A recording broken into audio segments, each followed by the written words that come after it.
All right. How's it going, everybody? I'm going to give this a few minutes to for everybody to show up and for all the various things to catch up. Apparently, Crowdcast will magically broadcast this to, what is it, YouTube, Facebook Live, and Periscope. So I've got all that stuff hooked up, but that also presumes that I have any idea how to do any of that, which I don't. So we'll see how it goes. I don't know. I have too many tabs open at this point. How does the audio sound? Does it sound good? I've got a fancy pants mic here, so maybe it should sound fancy pants. We'll assume that it does sound fancy pants, unless I hear otherwise.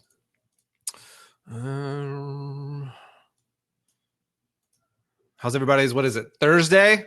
Thursday? It feels like a Tuesday to me, but it's Thursday.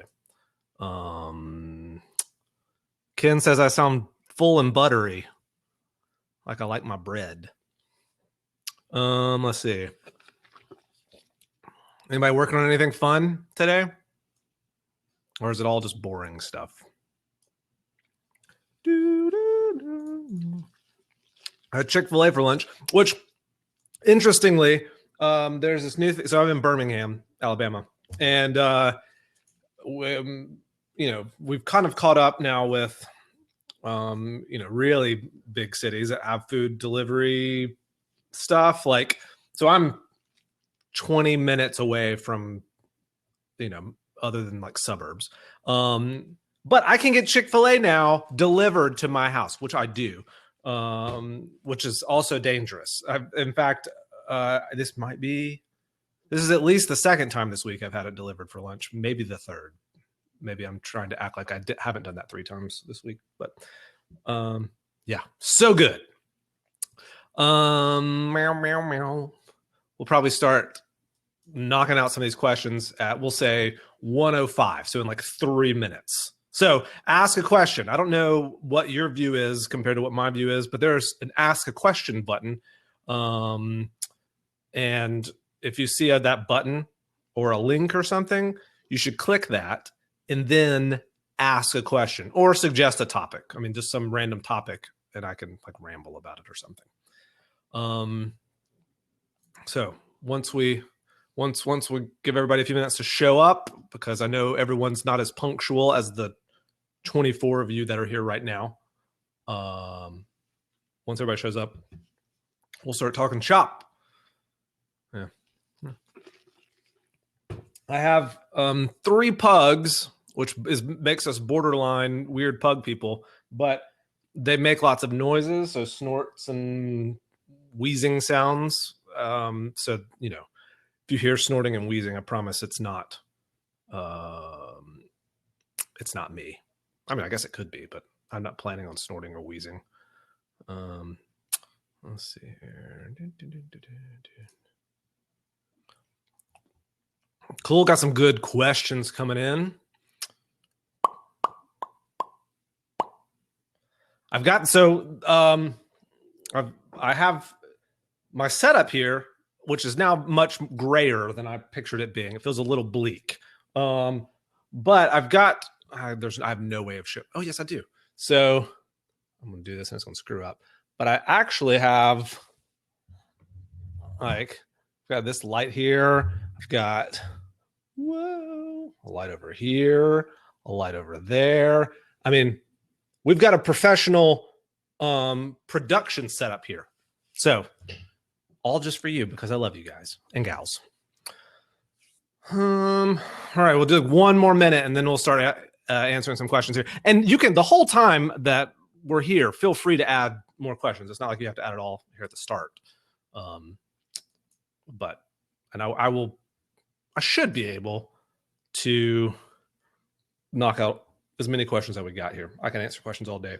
This will not last all day though, but I'm a fast question answer. Case, to your question about Chick-fil-A delivery, it's called waiter. That's missing a vowel in there. Can you guess which one?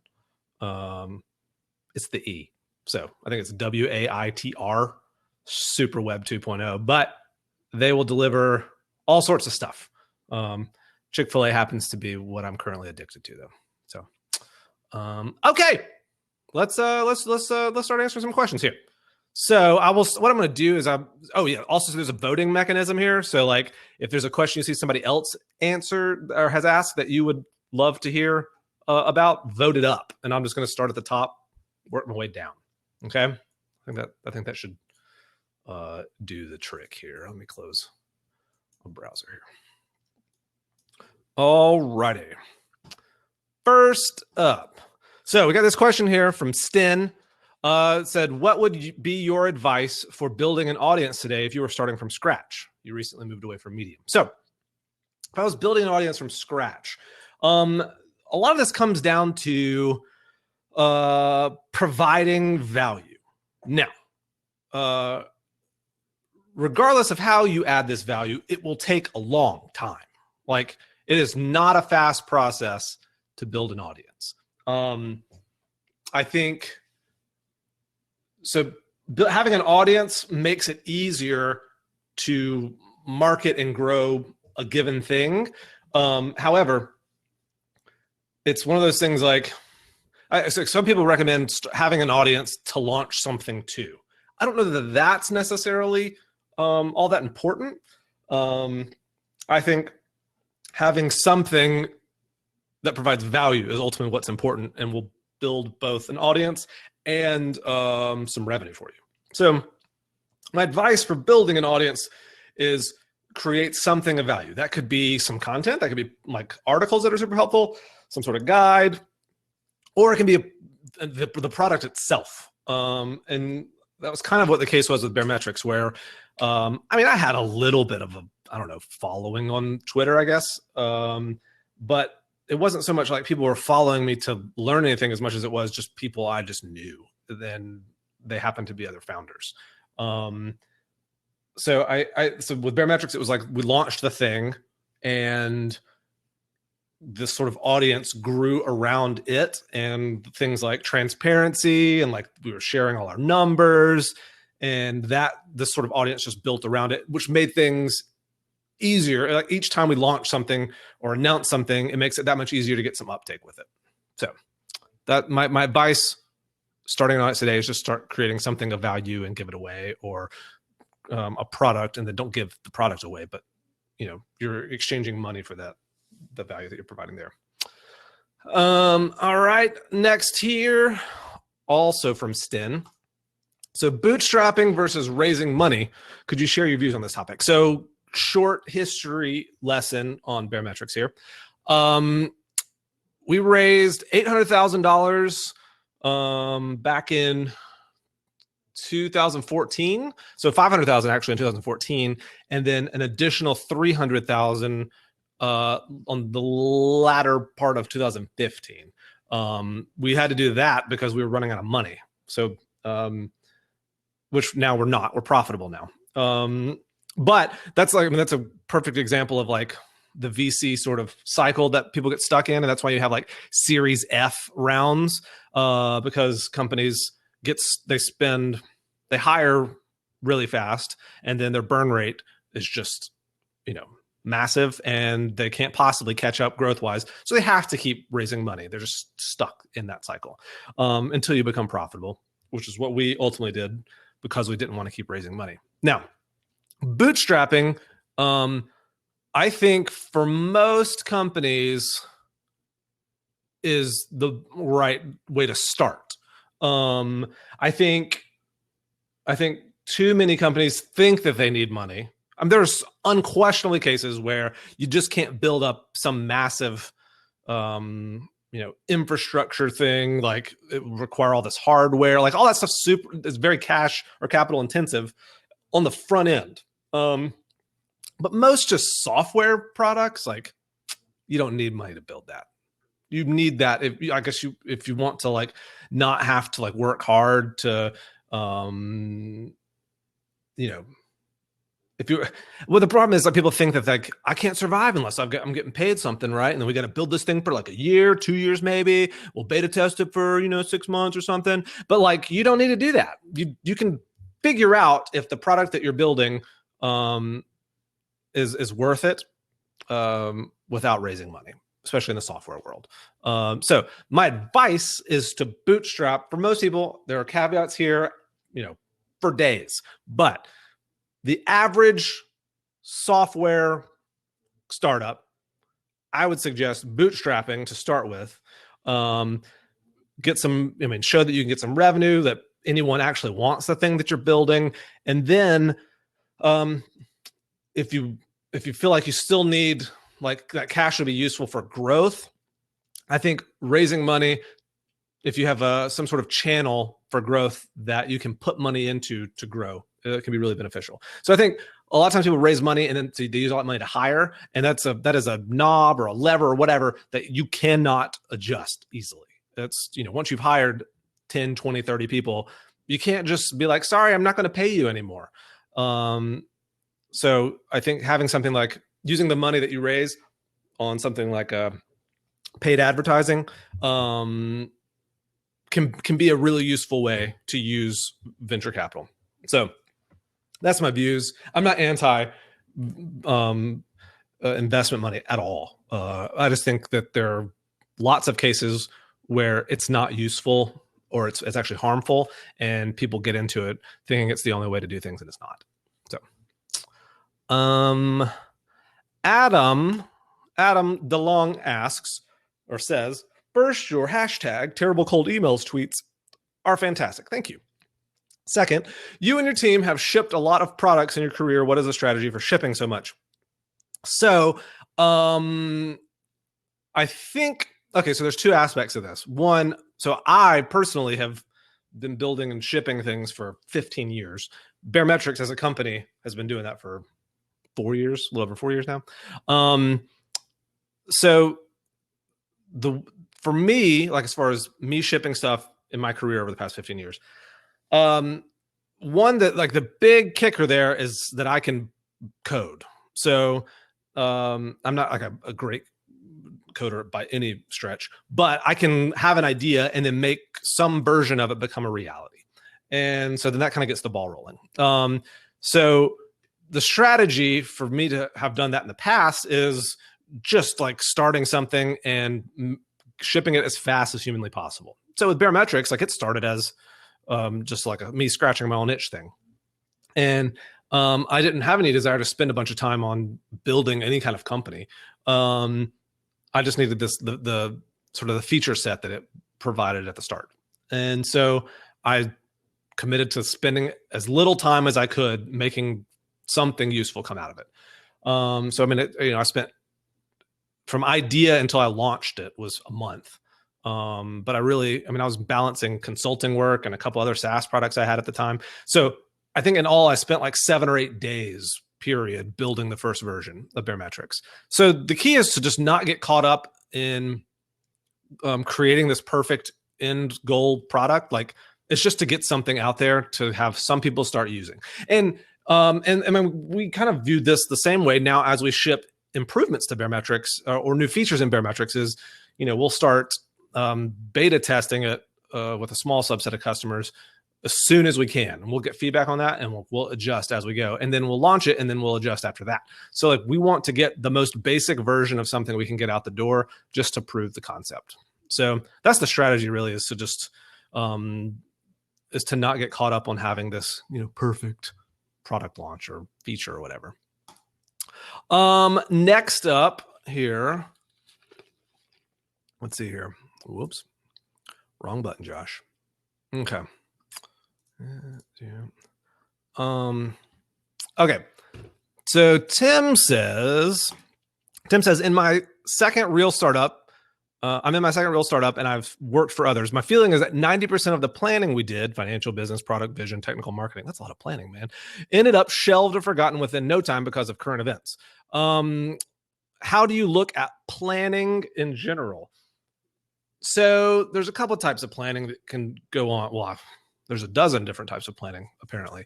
But I think most people try to plan. There's like business goal kind of planning stuff, and there's like product planning, I guess. And I think what people try to do is they try to do long-term planning too much, and then they get stuck on like not hitting the product plan that was set out. I think the issue with planning in general is that it's based on assumption, or it's based on assumptions, period. Like it's too many times planning is based, especially early on, before you've even got a product or customers. All this planning really is kind of useless until you've got customers who can give you feedback. So I think planning on some level is good, but I think it almost has to be short-term planning. So, we don't plan out roadmap stuff any more than about 3 to 6 months out, because things change too much, especially if you're working on these things that should actually make a dent. They might make a dent in such a way that it shifts what you need to be focusing on after that. So I think in general, have some short-term plans, base it on customer feedback and business goals as much as possible, but understand that they're plans. They're not the things that you unquestionably will do at the cost of anything else. So yeah. Okay. Let's see here. Next question.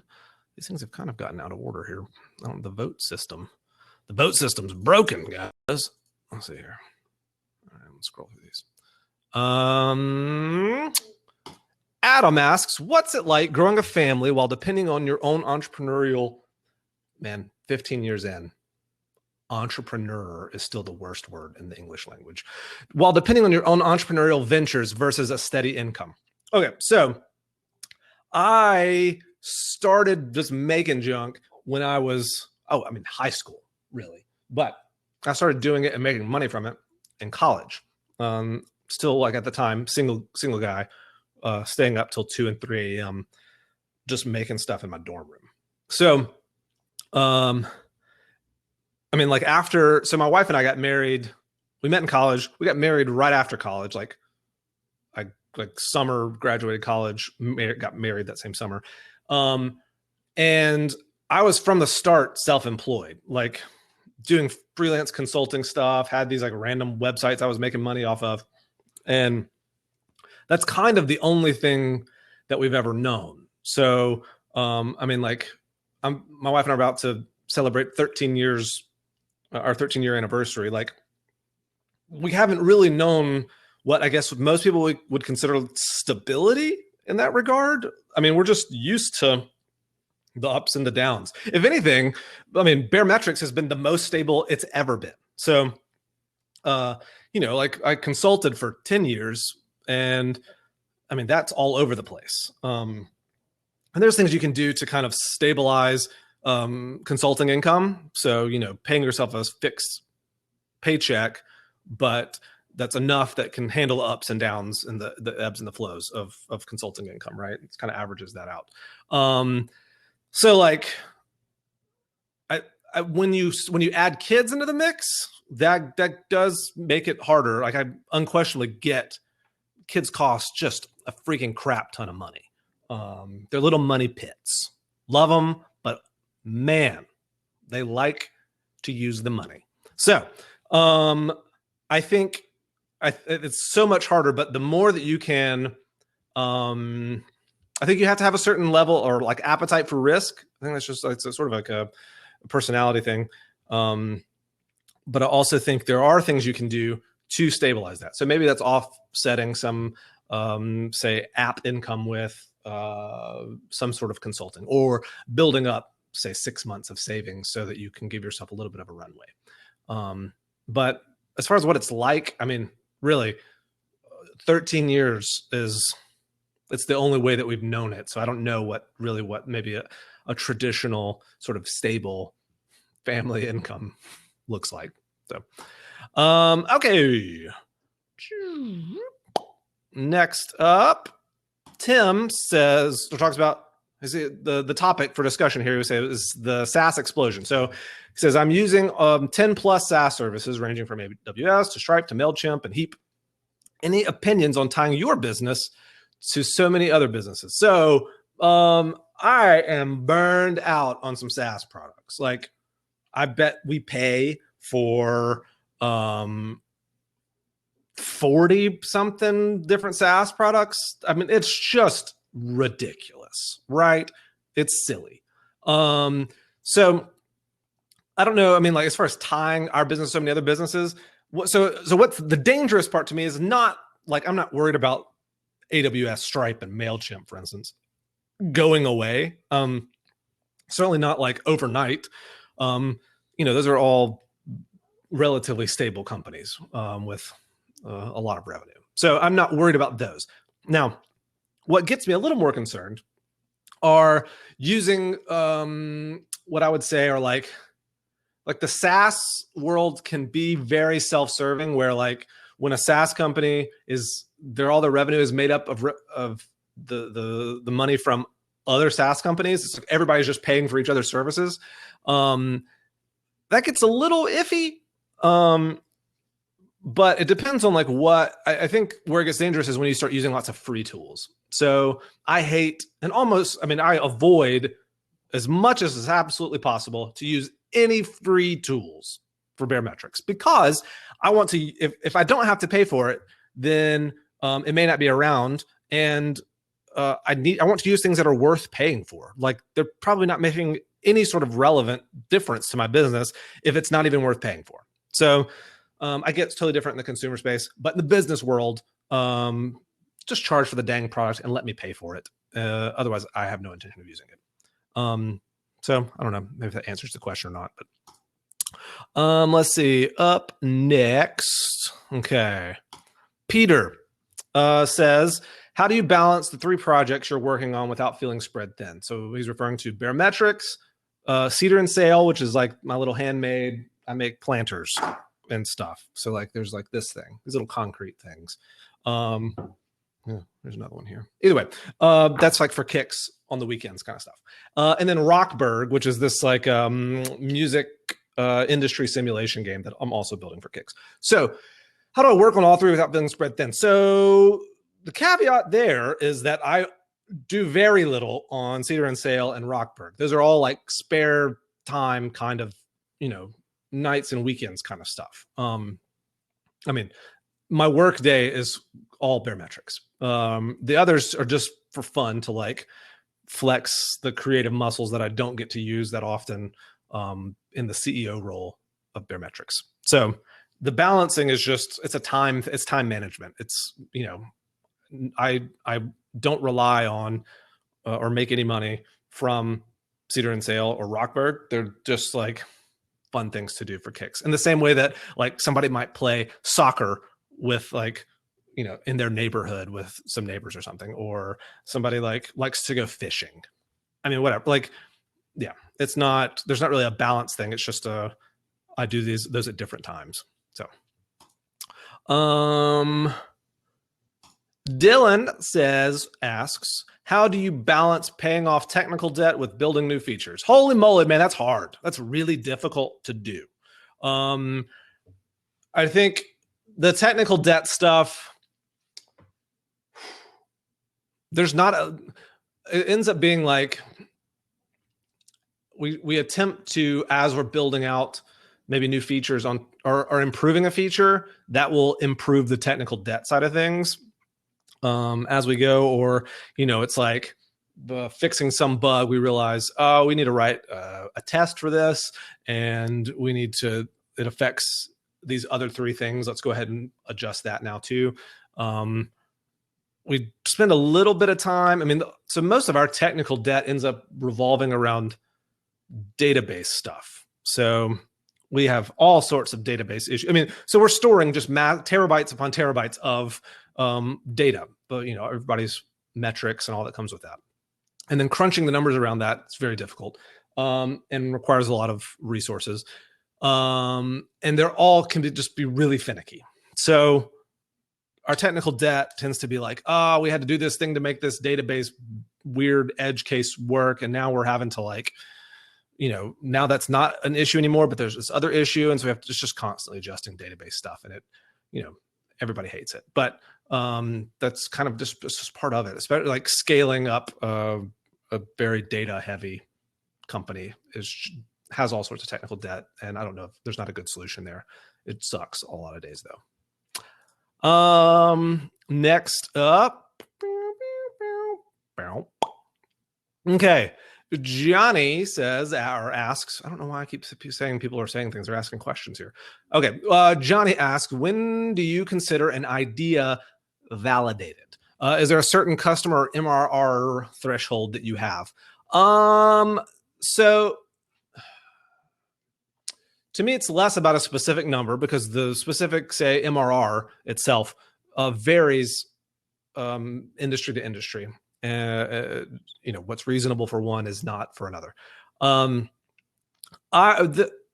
That being said, I think if you're having trouble getting 100 customers or maybe 10,000 in MRR, if you're having a whole lot of trouble getting to that, maybe even, we'll say if you're having trouble getting to that within maybe a year, you might question if there's a real need there, or if there's a real problem to be solved there. But again, like so much of what's valid, like what's valid for you may not be valid for somebody else. It's what you're trying to build. Like, do you want to have a $1 million a month company that's got dozens of employees and all that comes with that? Okay, well then, like, that's got a separate set of goals of you just trying to make $5,000 a month as a little bit of like side income, So the validation there varies wildly.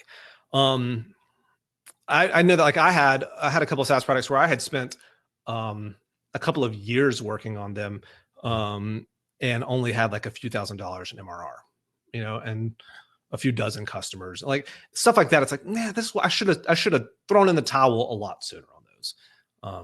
But it's sort of a, it depends. Okay, let's see here. Question says, when should a single founder look at hiring?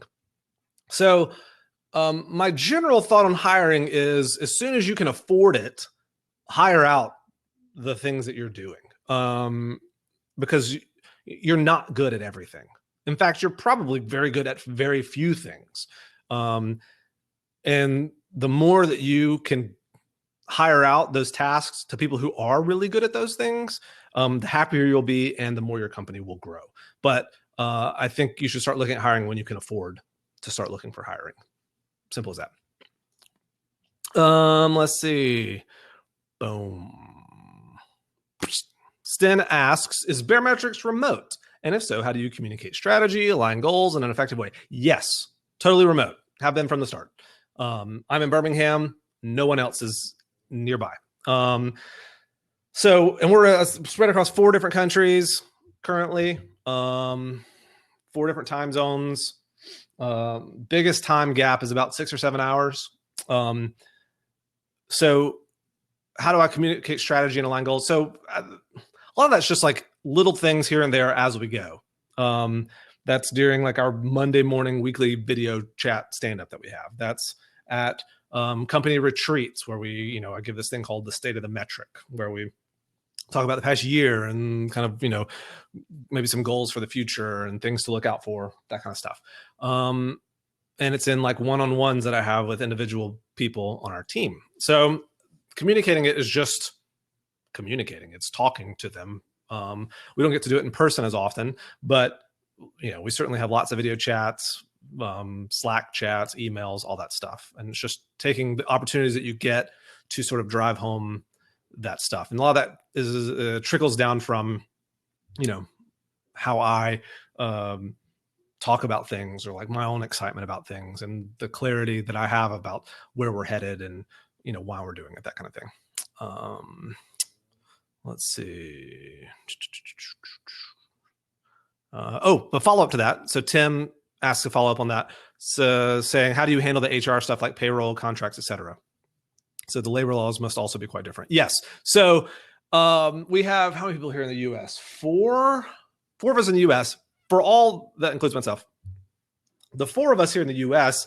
Use a service called JustWorks, which is handles all the payroll stuff, handles all the tax stuff associated with payroll and employment, a lot of the HR stuff. Really, really easy.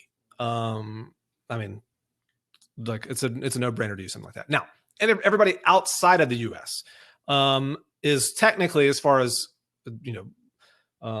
legal stuff goes, are all treated as contractors. Like they have a contractual. Yes, thank you, Ken, for sharing the link. We have a contract that we use for everybody. So if you're in Canada, like you're technically a contractor for Baremetrics, and that's not to say that like you're any less of an employee. You get all of the same benefits as much as possible. Like there's certain benefits in the US, like vision insurance and stuff like that. Those kind of insurance things vary wildly across the spectrum. But as far as like things like we have a remote stipend, like everybody gets the remote stipend. I mean, there's just all sorts of stuff.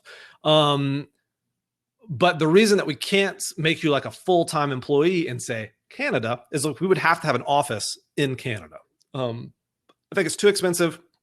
Doesn't make any sense to do that, especially as you grow. I mean, if you're in like 20 different countries, like you can't have 20 different offices. Doesn't make any sense. So the way that you get around that is to set them up as a contractor, and then they're paid out as a contractor, and then they're responsible for handling their own taxes and that kind of thing. So yeah. All right, let's see here. Max asks, when you build something to solve your own problem, how do you advertise to sell your solution? Any good tools to build your sales site? So advertising to sell your own solution, I mean, I don't look at it as like, I've built this thing to solve my own problem and now I'm selling it to you. It's like, this thing happens to solve my problem, but in general, I'm just putting a solution out there for other people to pay for. Now, I mean, the tools to build the site are just, in our case, we just use WordPress, but you use anything, so it doesn't really matter there. Advertising it, I mean, like that's the basic sort of like marketing stuff. So for us, we spend a lot of time and effort on content, and just producing things that are useful to other businesses, and that gets shared around, and then slowly but surely that grows. But I mean, we've been producing content for 4 years, so it takes a while to get that kind of up and running. Let's see here. Okay.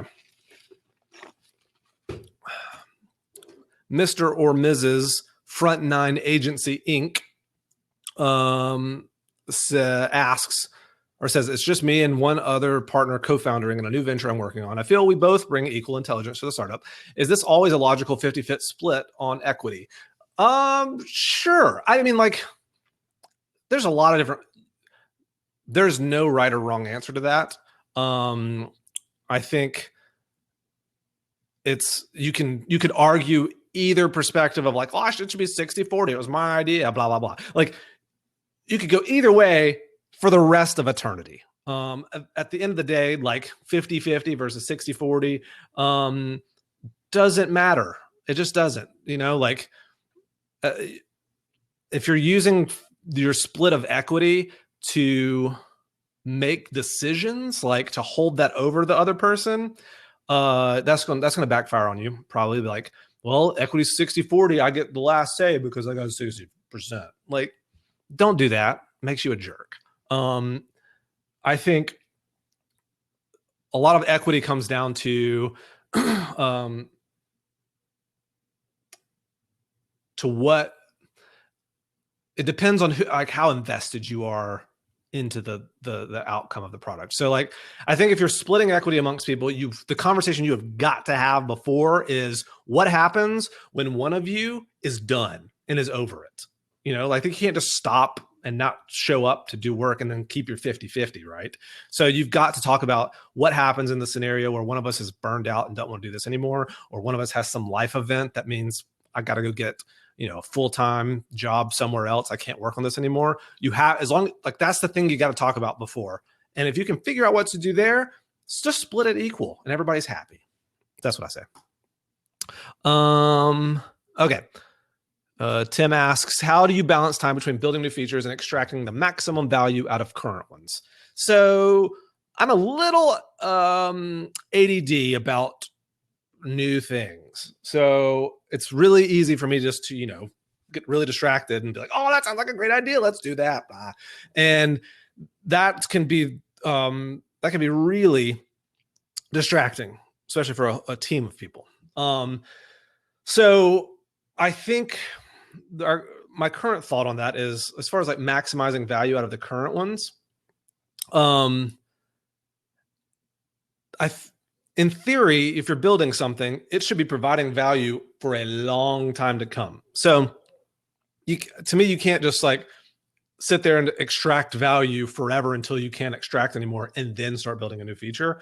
Those things are very long games. The features that you've got now, maybe it could take 3 years for them to like kind of like not be worth it anymore, or maybe never. So I think the bigger thing is not so much how do we extract the maximum value out of current ones, it's how do we keep adding value? How do we create more value over and over? Like people who signed up, a year ago, now they should be receiving more value. How do we do that? Like that's how I approach the feature set stuff, is how do we continue to make it more valuable to people, day in, day out, week in, week out, month in, month out, that kind of thing. All right, let's see here. Johnny asks, what are some tips you could give on using Intercom successfully, specifically for leads, especially in terms of what to say and when to say it, any tips on what not to do? So we love Intercom a lot, and we use it for tons of stuff. However, we don't really use it a ton on the lead side of things. So we don't have a very heavy sales process. So we don't do a lot of lead qualification. A lot of stuff happens sort of automatically when someone signs up and they either can or can't connect the payment processor, for instance. Or the pricing side of things like filters people out. I mean, so I think like what to say and when to say it is very trial and error. I mean, just keep trialing and erroring forever. Like that's how you because what worked 6 months ago won't necessarily work today for any number of reasons. So I think the biggest tip is to just test lots of things, test the timing on things, test what messages you use. I mean, Intercom has A/B testing on that stuff. So, there's no reason to not do it. I think, so Johnny, to your follow-up question of, are they mostly from content marketing or do you use other channels? So most of our leads come from the content side of things, or, like things like this video chat thing, or social media, like stuff people just sharing, that kind of stuff. That's the primary channel. We've tested some other stuff and haven't had a whole lot of luck with it, but content marketing works really well for us. And, we attempt to convert that kind of stuff onto our newsletter, for instance. So we've got roughly 20,000 people on our newsletter that we're able to reach out to. So Intercom for us is more about interacting with current customers to help them get more value, but also to answer pre-sales questions. But it's not so much for the sales process, so much for us. Okay. Let's see. Jake asks, in terms of content marketing, do you ever try guest posting on third-party sites, especially in the early days before you had an audience? Yes, I've done a few guest posts. I think we've done a couple speaking of Intercom, on Intercom's blog. I don't do a lot of guest writing on other sites. I've been on a ton of podcasts, which I prefer that. Like I like writing, but it's super draining for me. And I would rather, most of the time I prefer if I'm putting in the effort to write something great or what I think is great, I would rather own that. Like I'd rather us publish it than publish it elsewhere when we don't have a whole lot of control over what the third party site does. So some people guest posting works really well. And yes, in early days, if you're capable of like pumping out some content a lot, then sure, give it a try and see if you get some leads from it. It wasn't something like we were able to build up our own following. And so guest posting to get more of an audience, not the sort of value proposition didn't really work for us in our instance. How much content did you have on the top of your head before you started your first podcast? So the podcasts I have 3 podcasts that I do, which is too many, but here we are. The first thing was this thing, the Founder's Journey podcast, which is just, it's just me reading our blog posts. So there's, like that's how the sausage is made there. So I write the blog post. I do all the work on the writing part, which we'll publish on our website anyways. And then I just read those and try to not sound like I'm reading them. I mean, I am a little bit, but yeah, so there was I'm not just like talking out loud off the top of my head on those episodes. It's just, I've written it all out. So those are really easy to do. Then there's Startup Tips podcast, which are these just really short, like minute or 2 clips about like with some little tip.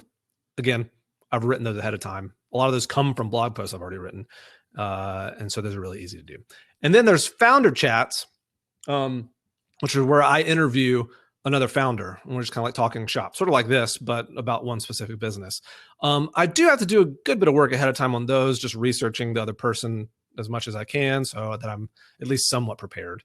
But for the most part, I don't do a lot of I didn't have a lot of content ahead of time that I then created podcasts around. It was just as I created an article or whatever, I would record the podcast version of it. Corey says, just want to say hiring Joey was the best decision you've ever made. Agreed, Corey. So Joey's our designer, and he is amazing. So yes, I agree with that. Let's see.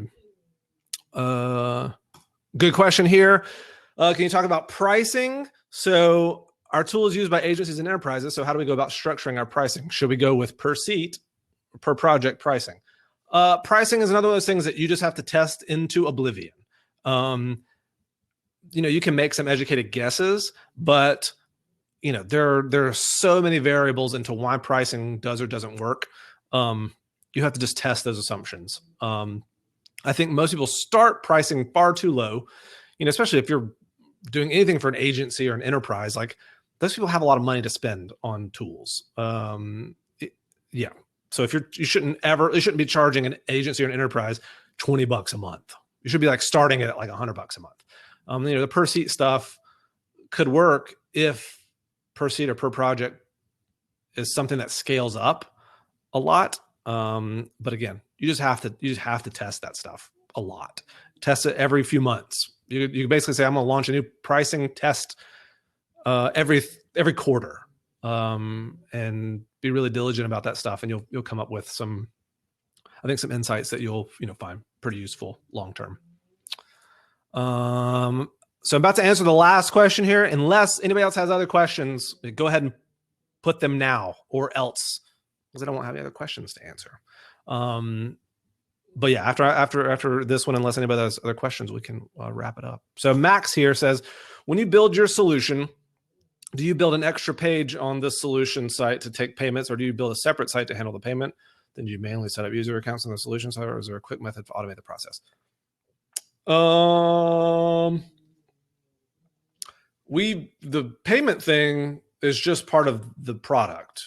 So as part of registering, there's a component there for, that we built to accept payments and handle all the billing stuff. I mean, most of the heavy lifting stuff happens through Stripe, and the JavaScript libraries that they provide to do the payment forms and stuff. So, if you're trying to, I guess the question is maybe revolved around if you don't have a lot of coding experience there. There's some other solutions out there for kind of handling all that if you can't build the whole process. I think one of them's Plasso, or there's like Moon Clerk, I think is another one, that tries to make that really easy to handle. And the other side of it, so there's also, I mean, besides Stripe, like Recurly and Chargeify both have more sort of payment page kind of stuff built in so that you have to build less of that yourself. You could go that route too. But you'll still have to do some kind of like coding to get some of that stuff hooked up, or it will all be manual, but it kind of depends on what the app itself is set up as.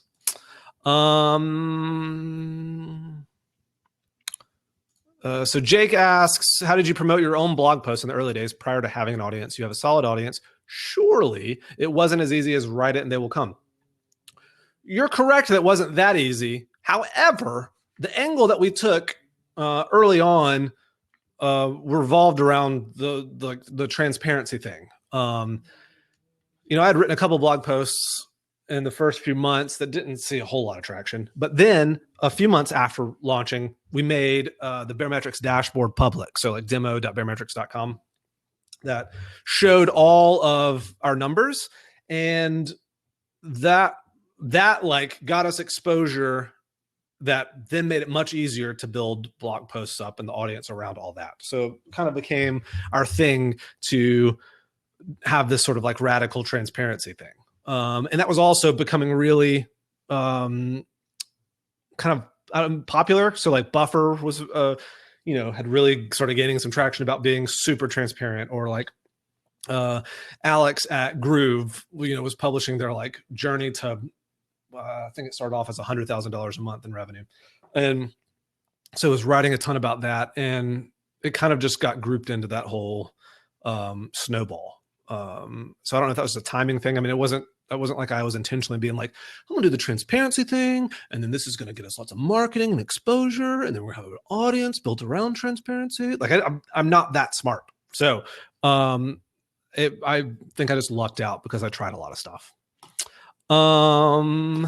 Ashley asks, hey Ashley and I recorded a podcast yesterday for Founder Chats. Ashley asks, have you always been a solo founder? A lot of startup advice I've received here in Scotland has been very negative towards solo founders. Like for instance, she got knocked back from an accelerator because she didn't have a co-founder. So this drives me crazy. It's not as big of a deal, at least in the whole like accelerator, you think of like Y Combinator, for instance, or Techstars and stuff. Like they have a very negative view on solo founders. It's not it's not unheard of for them to have to bring on somebody that's a solo founder, but they don't look highly on it. And so the reason that it like drives me crazy is because I know that people are very capable of doing things solo. Now the alternative side of that is I also get that it's really difficult. So in hindsight, I don't know how I would have like addressed this early on, but like I do wish I had a co-founder. You know, like it would be nice to not have to shoulder the weight of the entire company on just my shoulders. There are certainly days where it'd be like, man, I wish I could have somebody who could just like talk me down off the ledge kind of thing when, you know, having some like weird, like influx of churn or something. I don't know. Like, it's just nice. It would be nice to have someone else. However, I would not go so far as to do this like whole Silicon Valley thing of like founder dating, like where the founder is like basically tries out all, you know, different founders and tries to find a new founder, like they're trying to find like a boyfriend or a girlfriend or something, is super weird. Because the idea of like bringing someone on in the co-founder role, sometimes it could be years after the company started, weirds me out, because there's just such a mismatch of like expectations and ideas around things, because you're just in totally separate places of when this whole thing started. So I think it's either like, if you can have a co-founder at the beginning, I'd go that route if you could. But I would not stress out about the long-term success of the company based on like, oh, I'm a solo founder, so like everything's working against me. Nah, that's not really true. Okay. Corey says, typically raising money infers that you're going to raise more and more and sell the company so the investors make back a certain multiple. How do your investors feel about staying lean and not raising more money? What's their strategy in a more lean startup case like yours? So the investors that we have are not, so we have two. General Catalyst put in 700,000 and Bessemer put in 100,000. So I don't feel pressure from them. Like, I also think like both of those investments are kind of small for them. So like we're not, it's not like they've put in $50 million to us and like I talk to them all the time. I don't talk to them that often. So I think they're also not concerned about like, well, why aren't you coming back to raise more money?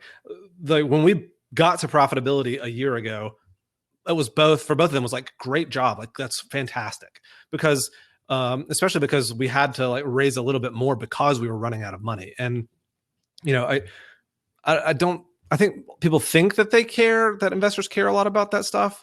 And then maybe once you reach a certain scale or like especially if you're in your like series A, B, D, C, D, I can't even do my alphabet. If you're in these bigger later rounds, they probably care a little bit more, but for like seed stage stuff, they don't care.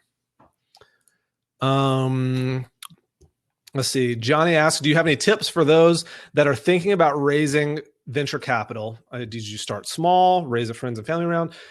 So for us, the way that we ended up with any money was super weird. I mean, not typical. I wasn't trying to raise any money at the time. This is 2014.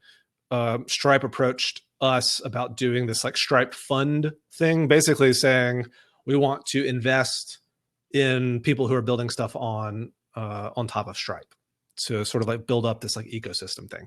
So they did that through General Catalyst. So that money, the terms were really great on that. So, you know, it started off as 500,000 at a 10 million cap. So, I mean, it was basically nothing as far as equity goes. I think I would try to bootstrap and make money off your customers first. Do everything you can to do that. If you want to raise friends and family round, okay, go for that.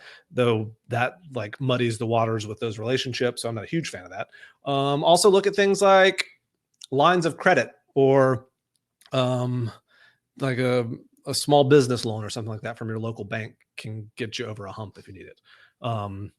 So I don't know. There's scenarios where it makes sense, but I generally thinking, my general thinking is bootstrap as much as you can, if you can.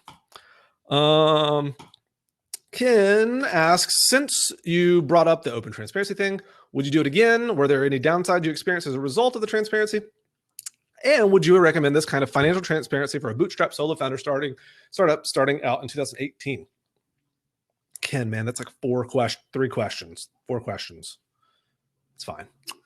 So would I do it again? Yes. The pros far outweigh the cons. However, there are downsides. So, like people like to make assumptions about the data. They might to assume like, okay, your growth is kind of flat, so things must be wrong. Like, no. So they don't understand the bigger picture, right? I've had a couple of competitors use it to like to say to potential customers like or like to use the data to like being jerks. So I don't think that most of my competitors are very classy in that regard, but also it's their data to do what they want with in that sense. So I think the pros of it, of like not only it bringing like the marketing side of it in, like actually getting some exposure for us, but also the sort of altruistic side of helping other businesses by like them seeing how another company is doing and like knowing if what they're doing, if the way that their business is performing is normal or not normal, or like this just being these talking points that we can use to discuss business with other people. Pros far outweigh the cons. Now, as far as what I recommend other startups doing it, I mean, the problem, so I don't think transparency for transparency's sake is necessarily useful to anybody. I think when you can use the transparency to tell a story it becomes a lot more useful. So, should a app about like construction management be posting all their revenue numbers?